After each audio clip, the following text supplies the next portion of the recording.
एक क्वेश्चन है, उस क्वेश्चन के अंदर क्या है कि पैराबोला है इनफाइनाइट इनफाइनाइट पैराबोला है। लेटस रेक्टम जो है उसकी 4a के बराबर है और a की वैल्यू है 1 मिलीमीटर। तो उस पैराबोला के अंदर आपने 20 एम्पियर करंट डाल दिया, तो आपको उस पैराबोला का जो फोकस है उस पर मैग्नेटिक फील्ड बतानी है कितनी होगी, ये क्वेश्चन है। और जो मैग्नेटिक फील्ड है उसकी वैल्यू इन लोगों ने दे रखी है ईटा इंटू 10⁻⁻β। ये मैग्नेटिक फील्ड की वैल्यू है। और इसके अंदर जो आपको आंसर रिपोर्ट करना है वो करना है n×β। ये आपका आंसर आना चाहिए। तो ये पूरा क्वेश्चन है इंटीजर टाइप के अंदर। तो इसके लिए आपको लगाओगे आप डीबी का फॉर्मूला। डीबी होता है म्यू नॉट आई अपॉन, ये फॉर्मूला बहुत बार देखा हुआ है। तो इसके अंदर एक ऑप्शन है पूरा इंटीग्रेशन करने का, कैलकुलस अप्रोच। कैलकुलस अप्रोच लगाओगे, पेज भरोगे, 4-5 पेज भर जाएंगे, आंसर नहीं निकलेगा। कोशिश करो, बहुत ज़्यादा तगड़ी मैथ है भाई की पीएचडी लेवल तक की भी आती है तो अलग बात है, लेकिन उतनी ज़रूरत है नहीं।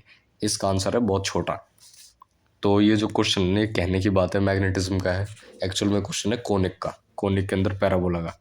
तो उसको करने के लिए हम क्या करेंगे कि एक छोटा एलिमेंट लेंगे डीएल का, थीटा एंगल पे, आर डिस्टेंस फ्रॉम द वो फोकस। तो यहाँ पे लेने के बाद इस एलिमेंट को यहाँ पे हम सॉल्व करना शुरू करेंगे। तो डी एल क्रॉस आर, इनके बीच का एंगल जो है इनके बीच को अल्फा मान लेते हैं। तो अल्फा के अंदर तो साइन अल्फा आ जाएगा। साइन अल्फा आ गया तो यहाँ पे हमने D L R sine alpha into small कर लिया।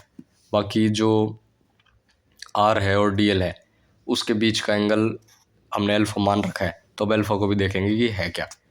तो अल्फा इस अकॉर्ड इसके हिसाब से ये जो पार्ट है इसको हमने जूम कर दिया और ऐसा दिख गया। तो इसके अंदर ये है कि ये डी एल हो गया, इस डी एल को आगे एक्सटेंड कर दिया, पीछे एक्सटेंड कर दिया, और ये जो है आर से ज्वाइन है। तो आर का डी डी थीटा लेके थीटा पे डी थीटा और चल पड़े। तो डी थीटा जाने के बाद हमें दिखा ये इसके अंदर ये है अल्फा, तो ये भी अल्फा होगा। हालांकि ये अल्फा प्लस डी थीटा कुछ इस प्रकार से होगा, लेकिन वो काफ़ी छोटा है डी थीटा, तो हम उसको इग्नोर कर देंगे। तो ये अल्फा, ये भी अल्फा, ये डी एल, ये अल्फा है, तो फिर वर्टिकली अपोजिट एंगल ये भी अल्फा हो गया। और हमने जो ये वाली लाइन ज्वाइनिंग थी आर से लेकर डी एल के बीच में, इसके परपेंडिकुलर एक लाइन खींच दी। परपेंडिकुलर लाइन खींची तो ये एंगल हो गया 90 डिग्री, ये वाला। ये जो हमने लाइन खींची है परपेंडिकुलर फ्रॉम दिस, ये वाला 90 डिग्री हो गया। तो ये पूरी एक लाइन है, तो लाइन के अंदर पाई होता है एंगल, तो ये अल्फा 90, तो ये 90 माइनस अल्फा, और ये ऐसे ज्वाइन हो गए आ जाएगी। तो D L cos 90 minus alpha ये बराबर है आर डी थीटा के। देखो ये हो गया आर और ये डी थीटा, तो ये आर डी थीटा ये आ गया। तो आर डी थीटा के बराबर हो गया है ये। और by cos cos 90 minus alpha equal to sine alpha. अब ये सब हम क्यों कर रहे हैं? ये सब हम इसलिए कर रहे हैं क्योंकि देखो, आप अगर इंटीग्रेशन वाली अप्रोच लगाओगे तो ये बात है बहुत ज़्यादा मुश्किल इक्वेशंस बनेगी जो सॉल्व नहीं होगी। तो उसको करने से अच्छा आप कैलकुलस अप्रोच लगाओ और सब कुछ कन्वर्ट करो। और यहाँ पे आपको साइन अल्फा दिख रहा है, तो साइन अल्फा को आप देखोगे ना तो अल्फा भी चेंजिंग है, आर भी चेंजिंग है। तो आपको कहीं ना कहीं ये हिंट तो मिल ही रहा है कि भाई इंटीग्रेट करना है। इंटीग्रेट करने के लिए ना एक फंक्शन में बनाना होता है, एक है तो दूसरे को उसकी टर्म में लिखो और बाद में इंटीग्रेबल फंक्शन बनाओ। तो वहीं हम यहाँ पे कोशिश कर रहे हैं करने की। तो यहाँ पे D L sine alpha equal to R D theta आ गया, इसको यहाँ पे डाल देंगे। तो आखिरी में आ जाएगा mu naught I upon 4 pi into d theta by r equal to d b. अब यहाँ पे डी थीटा और आर का क्या रिलेशन करें? अगर डी थीटा और आर का रिलेशन निकालने के लिए वापस कैलकुलस अप्रोच लगाओगे तो वापस यहाँ पे आगे फंस जाओगे। तो और यहाँ पे लगेगी भाई आपको कोनिक की प्रॉपर्टी, पैराबोला की प्रॉपर्टी। पैराबोला का जो प्रॉपर्टी होती है उसके हिसाब से क्या है कि इसेंट्रिसिटी जो होती है 1 होती है पैराबोला की, मतलब कि distance from directrix equal to distance from focus. तो डिस्टेंस फ्रॉम फोकस जो है वो निकालना थोड़ा मुश्किल है, या फिर यूँ कहो हमने उसको आर मान रखा है, वेरिएबल मान रखा है।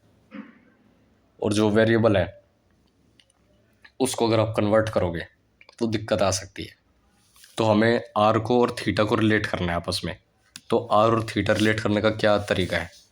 तो आर थीटा रिलेट करने का ये तरीका है कि आर कॉस थीटा ये आएगा डिस्टेंस, और ये फोकस से डिस्टेंस जो है इसका एक्स एक्सिस से वो ए है, तो A plus R cos theta equal to X और कोऑर्डिनेट आ गया हमारा।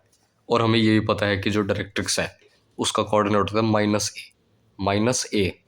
तो माइनस ए तो ये वाला ए हो गया डिस्टेंस, ये वाला भी ए हो गया, और ये वाला हो गया आर कॉस थीटा।